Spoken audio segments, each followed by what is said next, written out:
বন্ধুসকল চাওক মতা আৰু মাইকী পটলৰ শিপা একেলগে লগালে কেনেকৈ পটল লাগে চাওক দুটা গছ একেলগে মিক্স আপ লগাব লাগিব।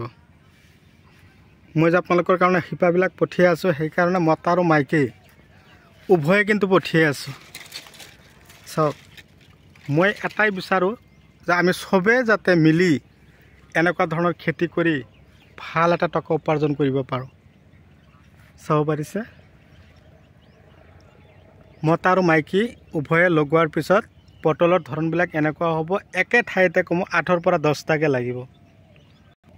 আৰু শিপাবিলাক কেনেকুৱাকৈ পাব এয়া চাওক, নিশ্চয় দেখা পাইছে এই ধৰণৰ শিপাবিলাক আপোনালোকে পাব। চাওক গুৰিৰ পৰা কিমান ধুনীয়াকৈ ওলাই আছে, চাব পাৰিছে। এই ধৰণৰ শিপাবিলাক আপোনালোকৰ কাৰণে মই পঠিয়াই দিম। আৰু তাৰ লগতে পাব এইবিলাক চাইছে মাটিত একদম পুৰা লাগি গৈছে। শিপা লাগিলে যোগাযোগ কৰিব। ধন্যবাদ।